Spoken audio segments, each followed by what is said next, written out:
Bonjour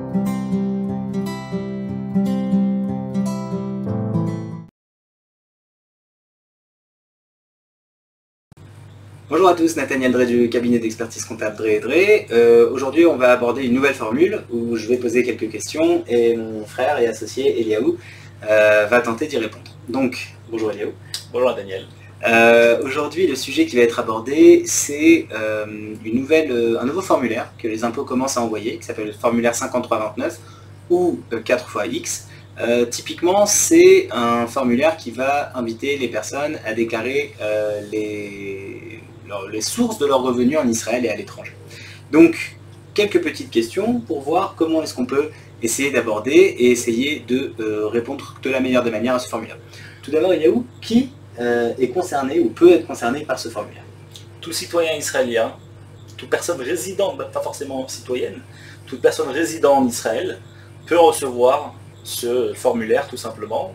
Il faut considérer que n'importe quel résident fiscal israélien peut recevoir ce formulaire. D'accord, parfait.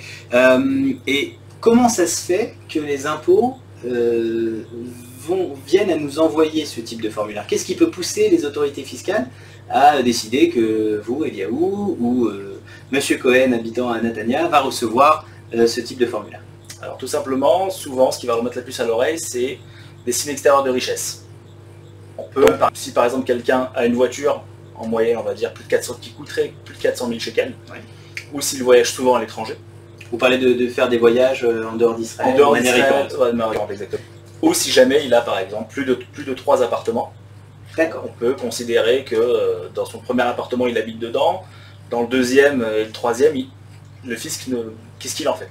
C'est pas logique d'avoir plusieurs appartements à son nom, effectivement. D'accord. Mettons que les personnes qui nous regardent aient reçu ce formulaire. C'est quoi les petits conseils? Qu'est-ce qu'on peut leur dire pour ne pas faire d'erreur? Qu'est-ce qu'il faut déclarer, ne pas déclarer? D'ailleurs, qu'est-ce qui est demandé dans ce formulaire? Alors déjà, dans un premier temps, on a 30 jours du moment où on reçoit ce formulaire pour y répondre. C'est pas n'importe quel service des impôts qui envoie ce genre de formulaire. C'est le service des renseignements des impôts. Donc c'est une sorte de prélude à un contrôle fiscal. Ce n'est pas un contrôle fiscal, mais ça peut amener à un contrôle fiscal. Donc maintenant, pour répondre à votre question, qu'est-ce qu'il y a dans ce formulaire? On nous demande tout simplement, c'est quoi les avoirs qu'on a de par le monde? C'est quoi les revenus qu'on a? Donc déjà, en fait, on met un petit peu le fisc israélien, déjà, on leur dit exactement ce qu'on a, qui on est. Il ne faut pas oublier que ce formulaire est envoyé pour justifier la nature de nos revenus. Comment est-ce qu'on fait la source de nos revenus? Comment est-ce qu'on fait pour vivre? Donc ce que vous êtes en train de dire, c'est qu'on doit détailler les différents types de biens ou d'actifs, comme les sociétés, les biens immobiliers qu'on va posséder, qui vont justement pouvoir expliquer par exemple aux impôts comment est-ce qu'on fait pour vivre. Exactement, il faut comprendre en fait que le fisc, quand ils envoient ce document-là, c'est qu'ils n'ont aucune information sur la personne. Ils ont quelques informations, tout en sachant que en Israël, le numéro de Teudat Zehut, on va dire, est un indicateur dans plusieurs, on va dire, les municipalités, dans les banques, sur l'immobilier quand on achète un appartement, bien entendu. Donc le fisc israélien a plusieurs informations qui émanent de plusieurs sources. Mais ils veulent en fait, ils n'ont pas exactement ils veulent qu'on puisse regrouper en fait exactement tout ce qui se cache derrière tout ça. Ils veulent aussi peut-être responsabiliser la personne en lui disant, viens, déclare tout ce que tu as, c'est le moment. Sinon, si on s'aperçoit qu'il y a d'autres choses, il peut y avoir des conséquences. Exactement, il faut faire attention que dans cette déclaration, c'est pas n'importe quel service comme on répète, il faut tout déclarer. C'est-à-dire quand on nous demande, il faut déclarer tout ce qu'on a, tout ce qu'on possède. Faire appel à des experts, il vaut mieux, se faire conseiller, se faire accompagner. D'accord. Et petite question également qui revient souvent, est-ce que dans ce formulaire, est-ce qu'on doit déclarer les actifs, par exemple les comptes bancaires ou les biens immobiliers qu'on possède, non pas en Israël mais à l'étranger? Alors tout va dépendre si on est dans les 10 ans de notre alia ou pas. Si on est dans les 10 ans de notre alia, le fisc israélien ne veut pas savoir forcément ce qu'on a à l'étranger, on ne le déclare pas en général. Alors j'ai vu justement dans le formulaire qu'il demande de déclarer les comptes bancaires qu'on possède à l'étranger, il demande de recevoir la liste des biens immobiliers qui sont placés à l'étranger. Qu'est-ce que vous répondez par exemple? Si on est dans les 10 ans, le mieux c'est de garder les preuves de ce qu'on a. Si jamais demain on vient nous demander d'autres questions dessus, on ne le déclarera pas dedans, dans cette déclaration, on déclarera uniquement ce qu'on a dans les biens en Israël, tout en sachant que bon, on garde toujours dans le coin... on garde les preuves dans les archives. On garde les preuves dans les archives. Mais néanmoins, si maintenant on a dépassé les 10 ans, oui. Alors là, on doit déclarer tout ce qu'on a de par le monde. Et là, souvent, en fait, c'est ce pourquoi les impôts nous ont posé la question, nous ont envoyé ce fameux formulaire. Parce qu'en général, il y a un train de vie qui ne correspond pas avec ce que le fisc israélien sait. Donc là, il va y avoir des régularisations. Et là, je vais poser une autre question dessus. C'est voilà, maintenant quelqu'un, ça fait 15 ans qu'il est en Israël. Qu'est-ce que le fisc maintenant va lui demander ça, va lui envoyer ce formulaire, qu'est-ce que maintenant il va pouvoir lui demander sur les 5 ans finalement. Alors, si je comprends bien votre question, c'est une personne qui se retrouve après la date des 10 ans et que le fisc israélien entame un process de contrôle pour lui. Quels sont les éléments qui peuvent être demandés par les impôts?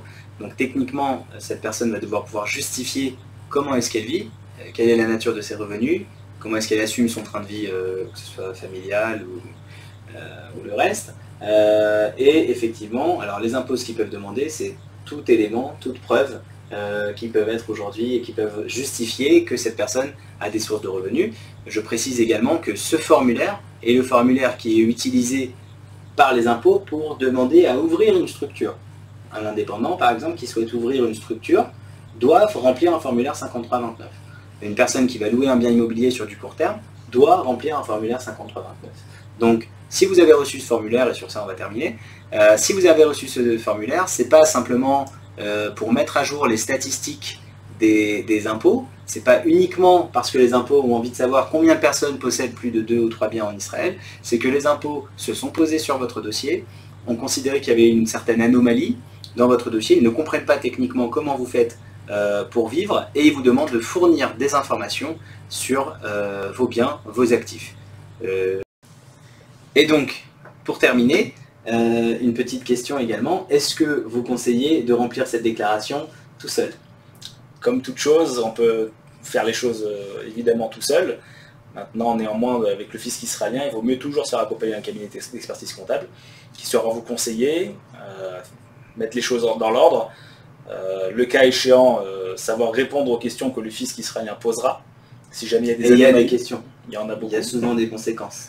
Tout à fait. Des conséquences, et voilà, notamment si jamais il y a des anomalies sur les dernières années, qu'il y aurait dû avoir des déclarations, un cabinet d'expertise comptable saura vous répondre et vous diriger, ou voire même déjà en amont négocier avec le fisc, de savoir ce qu'il en est dans votre dossier.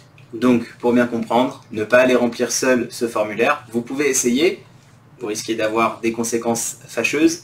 Faites appel à une équipe, à des experts comptables, des professionnels du secteur. Ça vous garantira d'avoir déclaré et d'avoir rempli cette déclaration correctement, sans erreur. Et si les impôts ont des questions, évidemment, ils auront vers qui se tourner, vers des professionnels qui pourront vous accompagner. A très bientôt pour une prochaine vidéo. À bientôt, Yaou. À bientôt, Nathaniel.